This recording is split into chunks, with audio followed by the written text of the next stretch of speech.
साथियों नमस्कार। मैं आदम हुसैन सृष्टि के ऑनलाइन सेगमेंट पर एक बार फिर से आपका स्वागत करता हूं।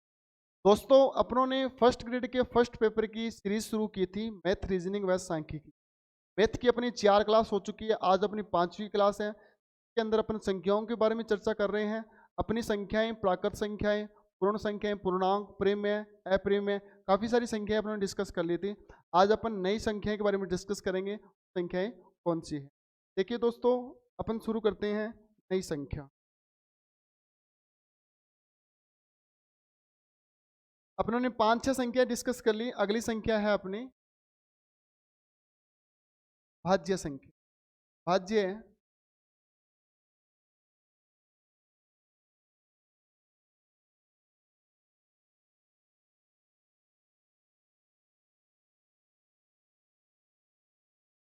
भाज्य व अभाज्य संख्या।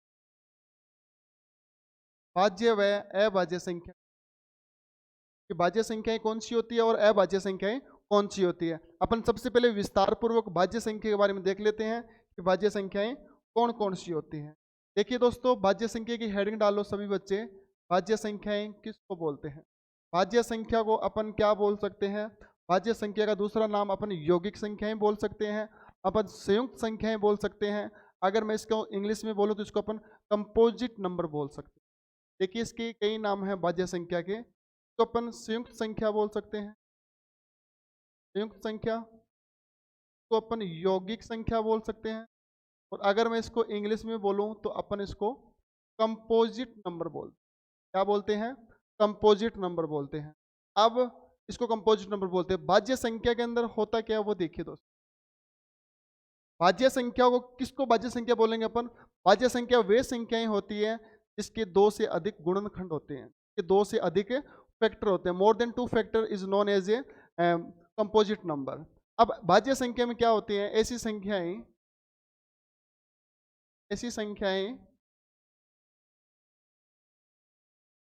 जिसके जिसके 2 से अधिक गुणनखंड या फैक्टर होते हैं। ऐसी संख्याएं जिसके 2 से अधिक गुणनखंड या फैक्टर होते हैं, वे कौन सी संख्याएं कहलाएगी? अपनी भाज्य संख्या कहलाएगी। क्लियर है यहाँ तक? अब 2 से अधिक फैक्टर होते हैं, वो कौन सी संख्याएं हैं जो अपनी भाज्य संख्या कहलाएगी? अभी मैं डिस्कस करता हूं कि वो कौन कौन सी संख्याएं हैं। एक बार मैं लिख देता हूं कि वो संख्याएं कौन सी होगी अपनी। अब सुनो ध्यान से, 0 के कोई फैक्टर नहीं होंगे, 1 का कोई फैक्टर नहीं होगा, 2 के फैक्टर नहीं होंगे, मतलब 2 से अधिक गुणनखंड होने चाहिए। वो अपनी कौन सी संख्याएं होगी? भाज्य संख्या कहलाएगी। अब भाज्य संख्या में सबसे छोटी भाज्य संख्या क्या होगी? सबसे छोटी सम भाज्य संख्या कौन सी होगी? सबसे छोटी विषम भाज्य संख्या कौन सी होगी? देखिए दोस्तों, मैं इसके थोड़ा सा विस्तार पूर्वक चर्चा कर लेता हूं कि 2, 1, 0, अगर इनको 3, 4, 5, 6, 7, 8, 9, 10 इतने पे चर्चा कर लेते हैं अपन। आप बताइए, सबसे पहले मैं लेता हूं 2। क्या 2 से अधिक गुणनखंड हो सकते हैं क्या? 1 का हो सकता है, 2 हो सकता है, 2 से अधिक तो नहीं हो सकता। 2 से अधिक तो गुणनखंड नहीं हो सकता। 3 का भी नहीं हो सकता, 3 का भी अधिक गुणनखंड नहीं होगा। 1 गुणा 3, 3 भी नहीं होगा। 4 के अधिक गुणनखंड होंगे क्या? सर 2 गुणा 2, 1 गुणा 4, 4 गुणा 1, कितने गुणनखंड हो रहे हैं इसके? मतलब 1, 2, 3। इसका मतलब कहने की बात यही है कि अगर मैं गुणनखंड देखूं तो 4 में 1 का भी भाग जाता है, 4 में 2 का भी भाग जाता है, 4 में 4 का भी भाग जाता है। क्या 2 से अधिक भाग जा रहे हैं कि नहीं जा रहे? बिल्कुल जा रहे हैं। अगर 4 में 2 से अधिक भाग जाते हैं तो जरूर मुझे पता है ये मेरी कौन सी संख्या है? संयुक्त संख्या है, भाज्य संख्या, कंपोजिट नंबर है। अगर मैं आपको बोलूं कि 6 मेरी कौन सी संख्या है? 6 में सर 2 का भी भाग जा रहा है, 3 का भी भाग जा रहा है, और 6 का भी भाग जा रहा है, और 1 का भी भाग जा रहा है। तो 6 भी मेरी कौन सी संख्या है? भाज्य संख्याएं हैं। तो सबसे छोटी भाज्य संख्या 3 में देखो, 3 में किस किस का भाग जाएगा? 1 का जाएगा और 3 का जाएगा। लेकिन मैंने लिखवाया क्या आपको? 2 से अधिक क्या होने चाहिए? अपने गुणनखंड हो रहे हैं। तो इसमें कितने गुणनखंड हो सकते हैं? इसमें तो 2 ही गुणनखंड हो सकते हैं, 1 गुणा 3 या फिर 3 गुणा 1, 2 ही गुणनखंड होंगे। लेकिन ध्यान रखना कि 2 से अधिक गुणनखंड होंगे वह अपनी कौन सी संख्या कहलाएगी? भाज्य संख्या कहलाएगी। ठीक है दोस्तों। अब देखिए कि सबसे छोटी भाज्य संख्या क्या होगी, वो देखते हैं अपन कि भाज्य संख्या कौन कौन सी होगी। हाँ, 4 भाज्य संख्या है। कौन सी संख्या? 4। 4 मेरी भाज्य संख्या है। 5 मेरी भाज्य संख्या होगी क्या? 5 के तो टुकड़े नहीं हो पाएंगे। 6 मेरी भाज्य संख्या है। 8 मेरी भाज्य संख्या है। 9 मेरी भाज्य संख्या है। क्या ये मेरी भाज्य संख्या चल रही है कि नहीं चल रही? 8 में 1 का भी भाग जाता, 2 का भी भाग जाता, 4 का भी जाता, 8 मतलब 2 से अधिक गुणनखंड हो गए, वो मेरी कौन सी संख्या कहलाएगी? भाज्य संख्या चलाएगी। इसके रूप में ये अनंत तक चलेगा। इसका मतलब मुझे पता लग गया कि भाज्य संख्या कौन कौन सी होती है। 4, 6, 8, 9 अनंत तक चलेगा। क्लियर है दोस्तों? अब देखिए दोस्तों, तो थोड़ा सा रफ कर लेता हूं मैं।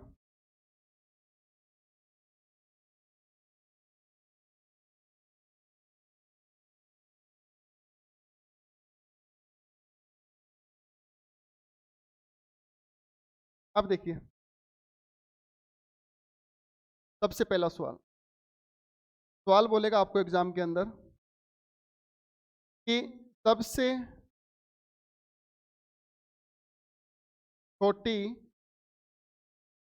भाज्य संख्या, सबसे छोटी भाज्य संख्या, सबसे छोटी भाज्य संख्या जिसके 2 से अधिक गुणनखंड होंगे वो अपनी भाज्य संख्या कहलाएगी।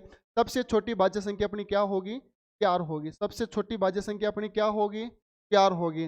अब पूछ ले अपने से दूसरा सवाल, सबसे छोटी सम भाज्य संख्या, सबसे छोटी सम भाज्य संख्या। अब सम, सम सबसे देखो 4 सम होता है तो सम ही अपनी सबसे छोटी भाज्य संख्या बन जाएगी। तो सबसे छोटी सम भाज्य संख्या ये भी अपनी क्या बनेगी? 4। तो सबसे छोटी सम भाज्य संख्या 4 होती है, सबसे छोटी भाज्य संख्या भी 4 होती है। आइए तीसरा,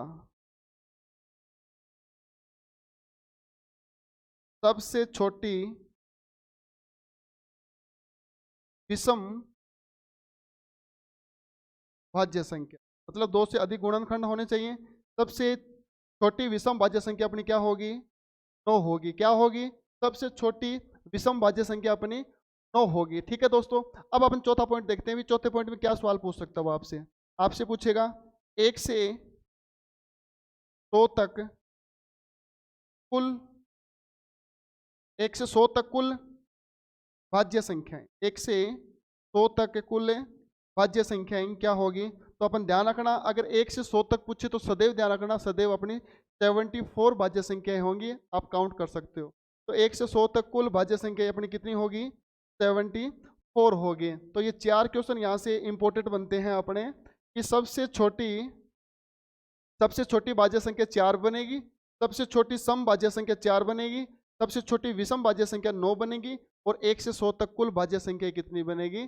74 बनेगी। भाज्य संख्या का मतलब यही होता है, ऐसी संख्याएं जिसके 2 से अधिक गुणनखंड हो, जिसके 2 से अधिक गुणनखंड हो। अगर मैं शॉर्ट रूप में एक बात और लिख दूं इसके अंदर, कि भाज्य संख्या किसको बोलते हैं? भाज्य संख्या मतलब एक व खुद के अलावा किसी और संख्या का भी भाग जाए, और संख्या का भी, और संख्या का भी भाग जाए, तो वह मेरी कौन सी संख्या कहलाएगी? भाज्य संख्या कहलाएगी। क्लियर है? यहाँ तक मैंने विस्तार पूर्वक बता दिया भाज्य संख्या के बारे में। भाज्य संख्या कौन सी होती है, सबसे छोटी भाज्य संख्या कौन सी होगी, सबसे छोटी सम भाज्य संख्या कौन सी होगी, सबसे छोटी विषम भाज्य संख्या कौन सी होगी, 1 से 100 तक कुल भाज्य संख्याएं कितनी होगी। ठीक है दोस्तों। अब आगे देखिए अभाज्य संख्या के बारे में। किसके बारे में पढ़ेंगे अपन? अभाज्य संख्या के बारे में डिस्कस करेंगे। अभाज्य संख्याएं कौन सी होती?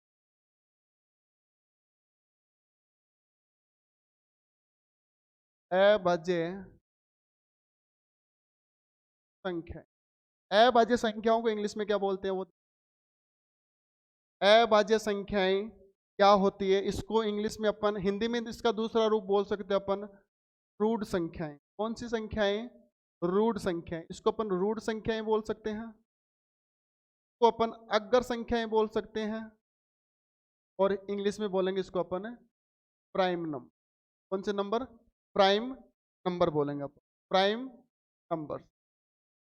अभाज्य अब देखिए अभाज्य संख्या की परिभाषा क्या होती है। Prime number, what is called prime number? Prime number किसको कहते हैं? What is known as prime number? Prime number किसको बोलते हैं, या फिर अभाज्य संख्याएं किसको बोलते हैं, वो देखिए।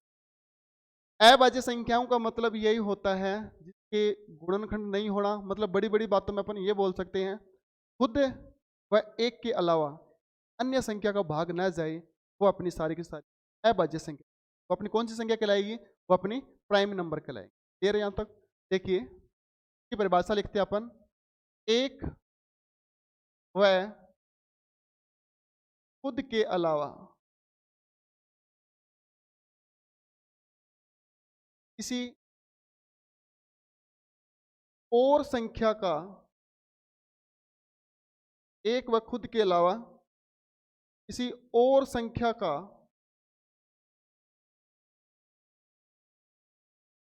भाग न जाए, मतलब एक व खुद, खुद का मतलब समय के अलावा, समय के अलावा किसी और संख्या का भाग न जाए, वे अभाज्य संख्या, अभाज्य संख्या कहलाती है। वे अभाज्य संख्याएं कहलाती है। अब देखिए दोस्तों, अभाज्य संख्याओं का मतलब ये हो गया खुद के व एक के अलावा किसी और संख्या का भाग ना जाए, तो वे मेरी क्या कहलाएगी? अभाज्य संख्या कहलाएगी, जिसको अपन बोलते हैं प्राइम नंबर। अब देखिए अभाज्य संख्या, मैं अगर आपसे बोलूं कि आप मेरे को ये बता दीजिए कि 1 से 10 तक कितनी अभाज्य संख्याएं आएगी, 1 से 20 तक कितनी आएगी, 20 से 30 तक, 30 से 40 तक, मतलब आपसे कुछ भी पूछ सकता है वो। तो अपन सबसे पहले इसकी कैलकुलेशन करना सीखते हैं कि अभाज्य संख्या कौन कौन सी है। सबसे पहले देखिए दोस्तों, मैं आपको बता दूं कि सबसे पहला पॉइंट, एक व खुद के अलावा किसी और संख्या का भाग न जाए, वे मेरी क्या कहलाएगी? अभाज्य संख्या कहलाती है। वे मेरी क्या कहलाएगी? अभाज्य संख्या कहलाती है। देखिए मैं आपसे बोलूं कि सबसे छोटी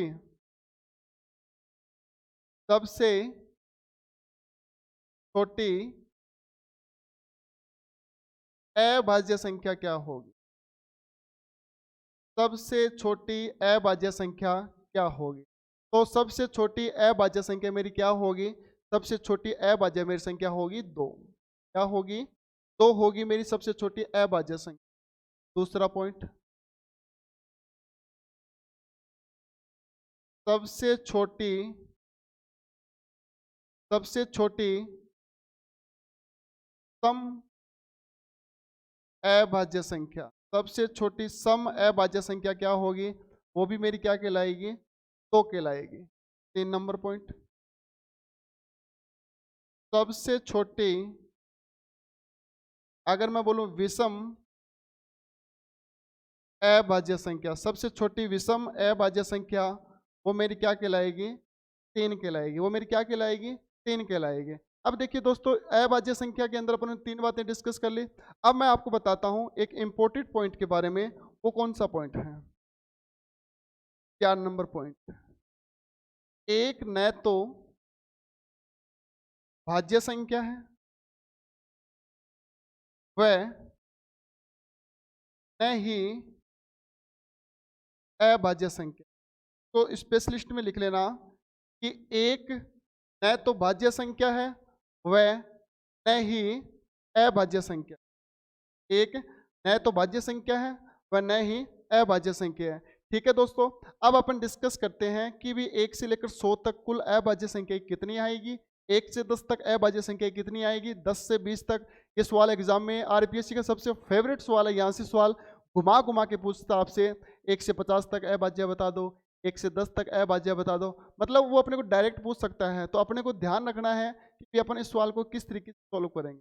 देखिए दोस्तों, अपन अभाज्य संख्याओं को निकालने का तरीका देखते हैं। बहुत ही शॉर्ट एंड स्वीट तरीका है।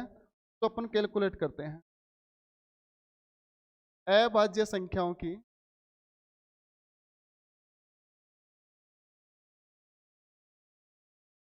अभाज्य संख्याओं को ज्ञात करना या फिर फाइंड आउट करना। अभाज्य संख्याओं को कैसे ज्ञात करेंगे वो देखते हैं अपन। अब आपसे 1 से 100 तक तो आपको याद होने चाहिए।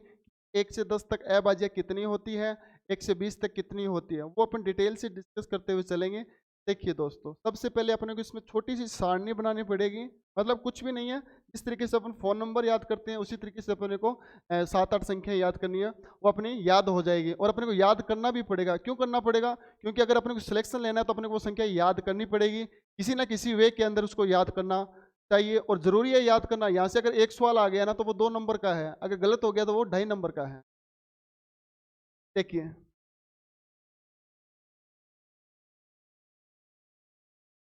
तरीके से डब्बे बना लो आप।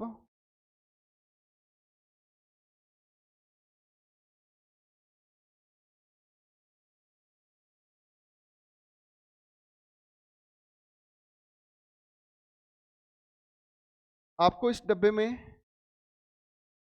3 डब्बे लेने, 1 2 3, इसमें भी 3 डब्बे लेने हैं और इसमें भी 3 डब्बे लेने। और ये इसमें अंक देने हैं अपने को। वो अंक अपने जो दे रहे हैं उनको क्रम वाइज अपने को याद होना चाहिए, और याद करेंगे भी, मिलके याद करेंगे, याद हो भी जाएगा। इतना बड़ा कोई मामला नहीं है जो याद ना हो अपने। देखिए दोस्तों, इसके अंदर लिखेंगे 4 4 2, 442, 2 2, 232, 2 3 2, 232 और 1। आप इसको बना लीजिए, फिर अपन डिस्कस करेंगे कि भी ये कोड किस तरीके से याद करने हैं अपन। सभी ने ये टेबल बना ली, 442, 232, 232 और 1, 442, 232, 232, 1, 442, 232, 232 और 1। इनको इस श्रेणी में लिखना है और अपने को याद करना है। फिर देखिए, अपने को क्या करना है, 1 से 100 तक पूछेगा अपने को कि भी बताओ 10 तक अभाज्य संख्याएं कितनी है, 20 तक अभाज्य संख्या कितनी है। अपन डायरेक्ट उत्तर बता देंगे, अपने को कुछ भी याद करने की जरूरत नहीं है। अगर अपने को ये सारणी याद है, 442, 232, 232, 1, 442, 232, 232 और 1। आप बताओ 10 तक पूछे या 20 तक पूछे, 30 तक पूछे, 40 तक पूछे या 50 तक पूछे, कोई घबराने की जरूरत नहीं है। आप आराम से हल कर सकते हो। 60 तक, 70 तक, 80 तक और 90 तक और 100 तक। समझ में आ रही मेरी बात? अब एग्जामिनर सवाल क्या पूछेगा, देखिए। पहला सवाल क्या पूछेगा कि बताइए 1 से लेकर 10 तक अभाज्य संख्याएं कितनी। या पूछेगा 1 से लेकर 20 तक अभाज्य संख्याएं कितनी हैं, या 1 से 30 तक पूछ लेगा, या 1 से 70 तक पूछ ले, 1 से 90 तक पूछ ले। वो एग्जामिनर पर डिपेंड करेगा वो एग्जाम में सवाल कैसे बनाएगा। यहाँ से रिटो हूबहू सवाल बहुत बार एग्जाम में आए हुए हैं, वो अपन डिस्कस करते हुए चलेंगे। देखिए बच्चों, पहला सवाल, अभी इसको छोड़िए, अब अपन एक बार प्रैक्टिकली करते हैं। 1 से 10 तक अभाज्य संख्या, 1 से 10 तक अभाज्य संख्या सभी को पता है कि एक वह खुद के अलावा किसी अन्य संख्याओं का भाग ना जाए, वो अभाज्य संख्या है। तो बताइए 1 से 10 तक अभाज्य संख्या कौन कौन सी होगी अपनी? पहला पॉइंट 2 2 होगी, और अगला अभाज्य संख्या कौन कौन सी होगी? 3 3 होगी क्या? 3 5 7, और कौन सी होगी? 2 हो गया, 3 हो गया, 5 हो गया, 7 हो गया। और बताइए कोई सी भी बनेगी क्या? कि अभाज्य संख्या कितनी निकल के आ रही है मेरे पास में? 2 3 5 और 7। तो कितनी संख्याएं निकल के आ रही है? 4 मेरी अभाज्य संख्याएं हैं। आगे देखिए 2 नंबर पे, 1 से 10 तक कुल कितनी अभाज्य संख्याएं हैं? 4। आपसे डायरेक्ट पूछेगा 1 से 10 तक अपने को डायरेक्ट याद करना कितनी संख्याएं हैं? 4 संख्याएं हैं। अगर मैं आपसे पूछूं कि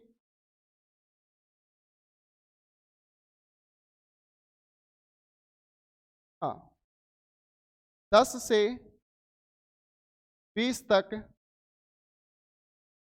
अभाज्य संख्या, तो 10 से 20 तक अभाज्य संख्याएं कितनी होगी अपनी? 10 से 20 तक अभाज्य संख्याएं कौन कौन सी होगी सर? 11।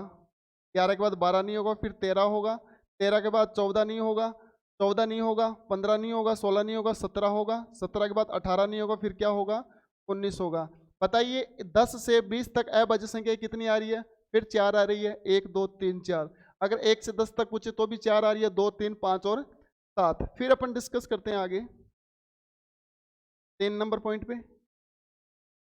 10 से 20 तक हो गया, 1 से 10 तक, 10 से 20 तक। 20 से 30 तक आपसे पूछे अभाज्य संख्याएं कितनी होगी। 20 से 30 तक अभाज्य संख्याएं पूछे तो आपसे कितनी होगी, वही बात कैलकुलेशन कर लो। 20 नहीं होगा, 21 नहीं होगा, 22 नहीं होगा, 23 होगा, 24 नहीं होगा, 25 नहीं होगा, 26 नहीं होगा, क्योंकि 25-26 महीने में तो बहुत सारे भाग जाते हैं। 27 नहीं होगा, 28 नहीं होगा, और क्या होगा, 29 होगा। बताइए 23 और 29 क्या एक से मतलब 20 से 30 के बीच में कितनी संख्याएं आ रही है, 2 संख्याएं अभाज्य संख्याएं। क्लियर है यहाँ तक। फिर अगला देखिए 4 नंबर पॉइंट। 30 से 40 तक, 30 से 40 तक अभाज्य संख्याएं। 30 से 40 तक अभाज्य संख्या कितनी होगी दोस्तों, 30 से 40 तक आप काउंट कर लीजिए। 31, 32 नहीं होगा, 33 नहीं होगा, 34 नहीं होगा, 35 नहीं होगा, 36 नहीं होगा, 37, 38 और 39 नहीं होगा। कितनी संख्या है 30 से 40, कितनी आ रही है, 2 आ रही है कि नहीं आ रही। इस तरीके से अपन बनाते हुए चलेंगे, स्पीड से देखिए। 5 नंबर 40 से 50 तक अभाज्य संख्या। 6 नंबर 50 से 60 तक अभाज्य संख्या। 7 नंबर 60 से 70 तक अभाज्य संख्या।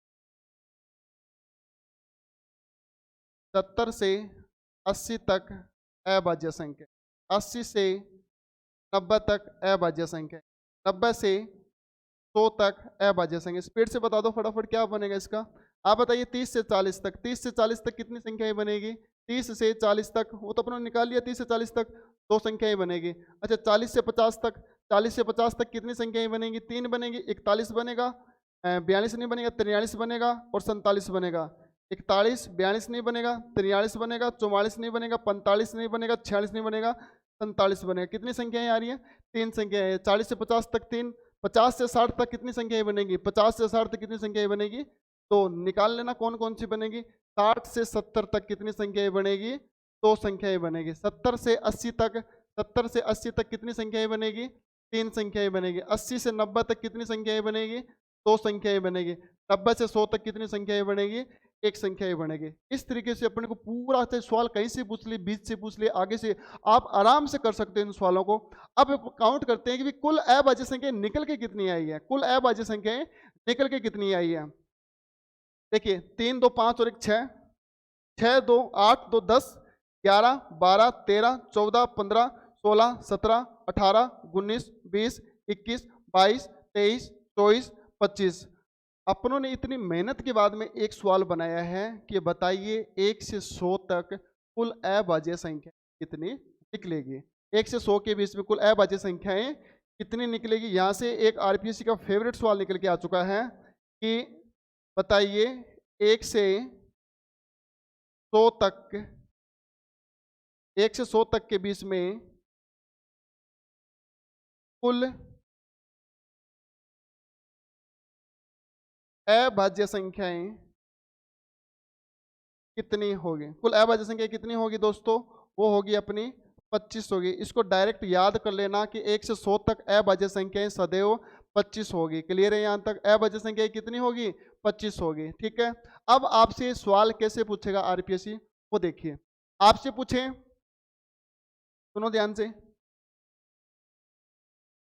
आपसे पूछे कि 1 से 10 तक अभाज्य संख्या, मुझे 4। 1 से 20 तक 4 और 4 8। 1 से 30 तक 4 और 4 8 हो रहे 10। आप इस तरीके से कर सकते हो, देख लो चाहे 1 2 3 4 5 6 7 8 9 10।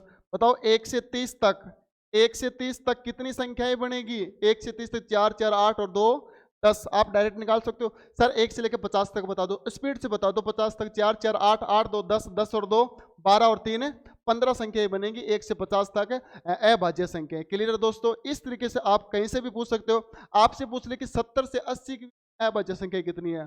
70 से 80 के बीच में अभाज्य संख्या कितनी आएगी, 3 आएगी। आप निकाल सकते हो आराम से, कोई दिक्कत नहीं है। 70 से 80 के बीच में जिस तरीके से सवाल पूछे आप उस तरीके से हैंडल कर सकते हो। ठीक है दोस्तों, ये अपना टॉपिक पूरा कवर होता है भाज्य संख्या और अभाज्य संख्या के बीच के अंदर। ठीक है, अब अपन एक छोटा सा और रहता है स अभाज्य संख्या, हालांकि एग्जाम में उसको सवाल नहीं बनता, सवाल में इसी का सवाल बनता है, फिर भी अपन लिख लेते हैं। एक छोटा सा टॉपिक है स अभाज्य संख्या। कौन सी संख्या है? स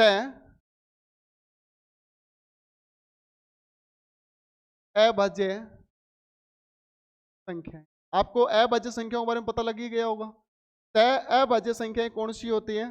देखिए, स अभाज्य संख्याओं का मतलब यही होता है कि दो संख्या दे रखी होगी, दो संख्याओं के बीच, दो संख्याओं के बीच में HCF एक आए, सिर्फ HCF एक आए और किसी के पहाड़े से आपस में ना कटे और आपस में भी ना कटे। ठीक है, बराबर में भी ना कटे, आपस में ना कटे, मतलब आपस में ना कटे। वो कौन सी होगी अपनी? दो संख्याओं के बीच में HCF एक आए, वो अपनी कौन सी संख्या कहलाएगी? स अभाज्य संख्या कहलाएगी। जैसे अपन बोलते हैं 11 व 13, ये मेरी कौन सी संख्याएं हैं? 11 में किसी का भाग नहीं जा रहा, वो मेरी अभाज्य संख्याएं हैं। 13 में नहीं जा रहा, अभाज्य संख्याएं हैं। दो संख्याओं के बीच में क्या HCF कितना बनेगा? इन दोनों संख्या आपस में भाग ही नहीं जा रहा, तो HCF क्या बनेगा? मेरा एक बनेगा। HCF एक बने तो मेरी वो कौन सी संख्याएं हैं? अभाज्य संख्याएं हैं। आप इस पर ज्यादा गौर मत करना, आप ध्यान रखो कि भी प्राइम नंबर क्या होता है, कंपोजिट नंबर क्या होता है, भाज्य संख्या, अभाज्य संख्या सबसे इंपॉर्टेंट टॉपिक है, वहां से सवाल बहुत बार पूछे गए हैं और पूछती रहेगी आरपीएससी। ठीक है दोस्तों, आज अपन दो ही संख्या कंप्लीट करेंगे, आगे की क्लास में अगली संख्या कंप्लीट करेंगे। धन्यवाद दोस्तों, मैं आदम हुसैन। जय हिंद, जय भारत।